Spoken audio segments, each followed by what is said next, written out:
Be vigilant at all times. A few lines before the Lord says this, he says, don't be drowsy.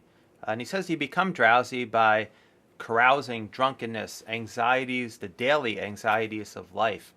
Right? And a person who is drowsy in that sense is not really asleep or sleepy. The person's wide awake with regard to certain things, the things they're seeking pleasure in or the things that they're worrying about.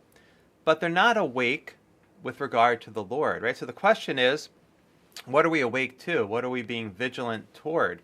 So we want to be awake to the Lord. In other words, we want to be attentive to God in our lives and to strive to do God's will, right? So how do we think about this? I would say one way, or at least a part of being vigilant to the Lord or awake with regard to the Lord, is to be aware that in every situation we face, there is a path the Lord has provided for us to follow, right? This is part of our belief in God's providence, that in every situation we face, there is this path to follow, right? And so we should discern what that path is in the situation, right? And here it can be different things. It can mean I boldly charge ahead with something. It can mean I slow down and wait and am patient in that way. It can be different things, right? But in the situations that come before us, we believe that there's a path. The Lord has provided us with a path to follow, and we should try to look for it, discern it, and follow it. Now, I like to compare this to a mountain bike racer. When a person races a mountain bike through some rough terrain, there's a long course, of course. There's a start and there's a finish. Likewise, in our lives, we're on this course leading to God. But in the mountain bike race, there's this long course, and at each part of the course, right, each segment of the course, there's different terrain.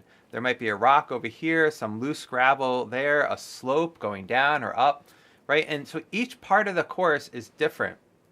And at each segment of the course, the racer has to look, and they talk about discerning their line, right? So right here in front of me, I got to discern. Am I going to go perhaps over here to the right on against the rock, perhaps go airborne a little bit, then slow down by some loose gravel, turn to another direction, and then accelerate, whatever it might be.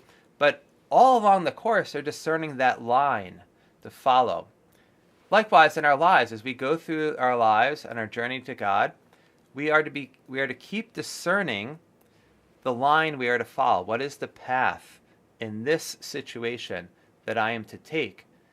And trusting in God's help, trusting in His love for us, that He's provided us with this path as a way of coming closer to Him, right? Trusting that, and also wanting to love the Lord, do the Lord's will, we follow the path, right, with His help. So all along the way, we're looking for that path to follow in the situation, and we strive with God's help and out of love for God to follow that path.